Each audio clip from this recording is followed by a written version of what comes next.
May this reading relax your mind and awaken your heart. Here we are continuing in the middle of the second chapter.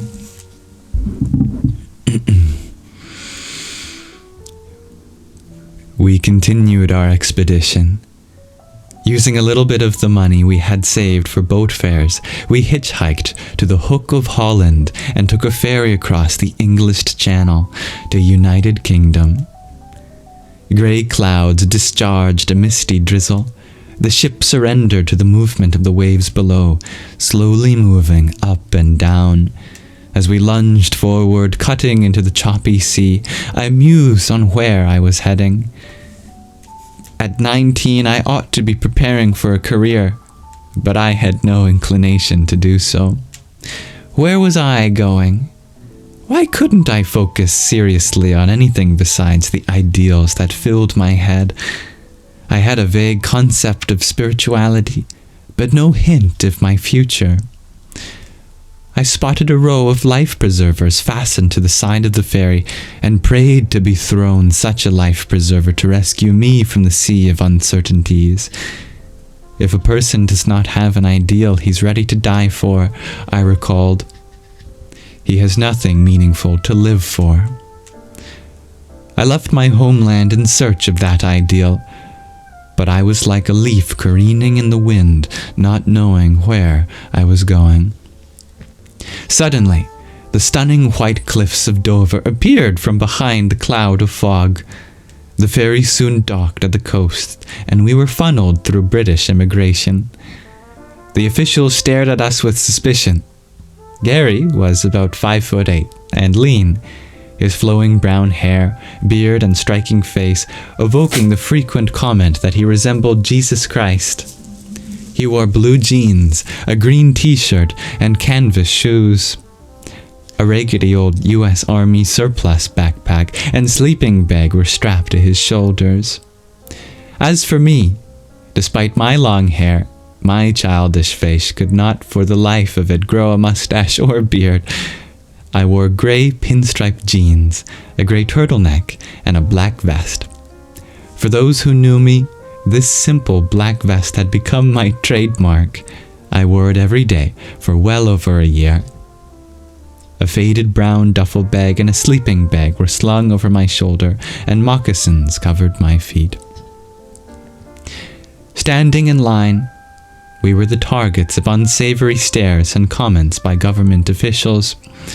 When we reached the desk, we meekly held out our U.S. passports, only to be pulled into a room. Minutes later, 2 customs officials and a bobby entered, staring us down. The leader wore a grey suit and brown tie. He commanded, "Search them for drugs." Dumping the contents of my bag on the table, the officer found nothing but one green t-shirt, a pair of underpants, a toothbrush, hairbrush, a bar of soap, the Bible, and the little pamphlet from Randall's Island. The man grimaced. "That's all you have?" Timidly, I responded, "That's it, sir. Besides this," I held out my harmonica. Gary, too, was searched. Then came the loaded question, "How much money are you carrying?" When we showed them our meager funds, their disgust turned to wrath. The leader's face reddened. "We don't need animals like you in our country," he spewed. "We'll cut off all your bloody hair and throw you in jail." Turning to a bobby, he ordered, "Get the scissors and cut their hair to the scalp." They then stripped us of all clothes and scrutinized every inch of our belongings. Next, they launched into a long interrogation that seared our minds.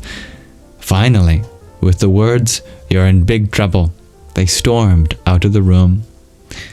Anxiety-stricken, Gary and I could not speak a word. We passed an hour in isolation, anxiously waiting word of our fates.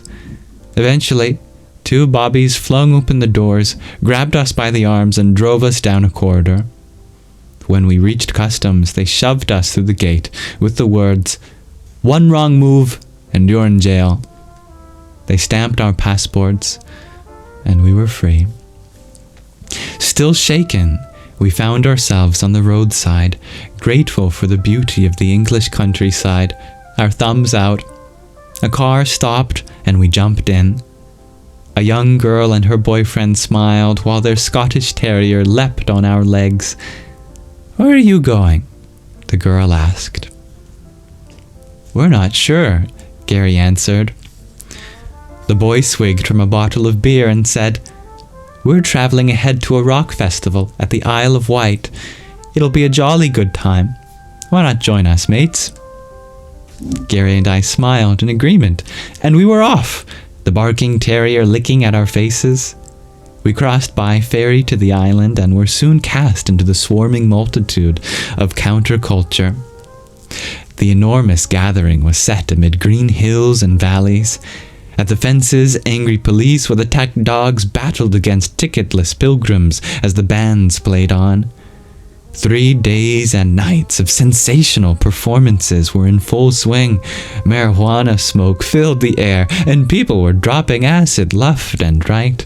Men and women slid together down the hillsides in the mud, and more half-naked bodies writhed in time to the music.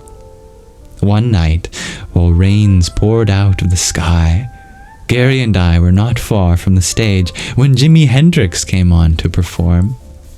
He wore an orange velvet suit with flowing sleeves, but seemed otherwise quite subdued. Gone was the guitar-burning showman I'd seen before. Tonight he was very much the serious musician. He played his warped, woofing version of the Star-Spangled Banner.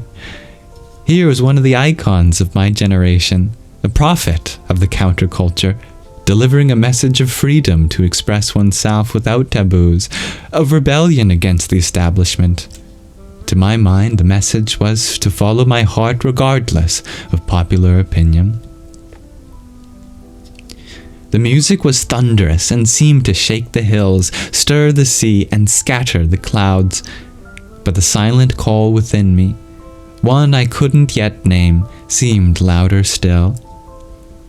After the concert, Gary and I were picked up by a van packed with rowdy travelers headed toward London.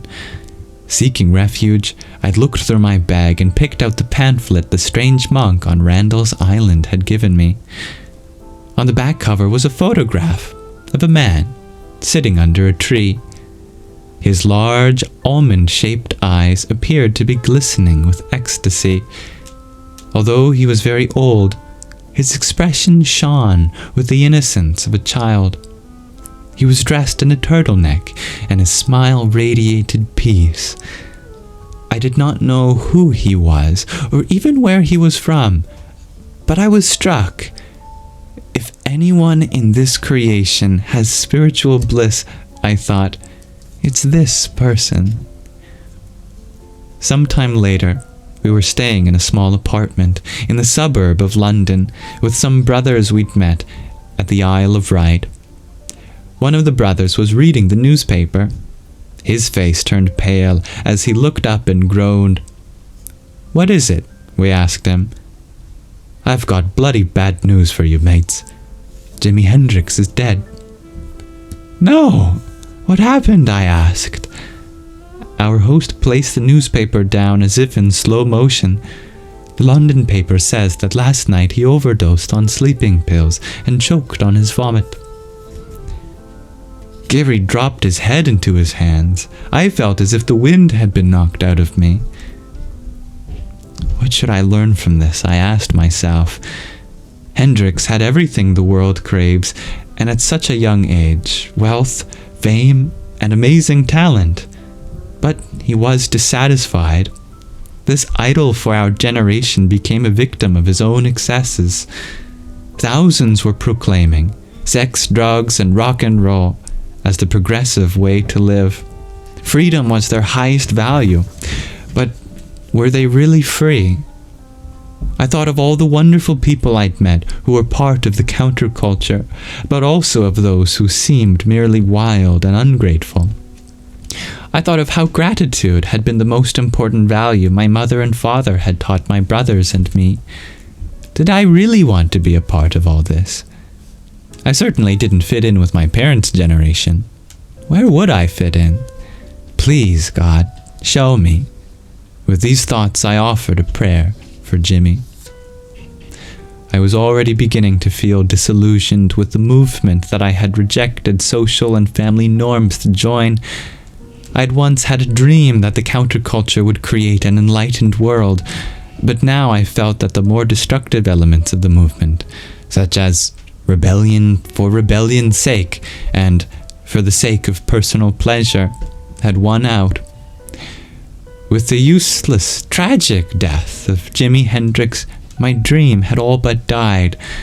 Still, like a man on the verge of death may struggle for one last chance to survive, I was about to dive into the excesses of my generation like never before.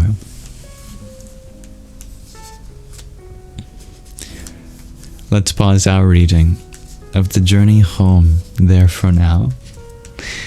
And in whatever way possible, I look forward to reading with you as we continue this adventure together next time. Namaste.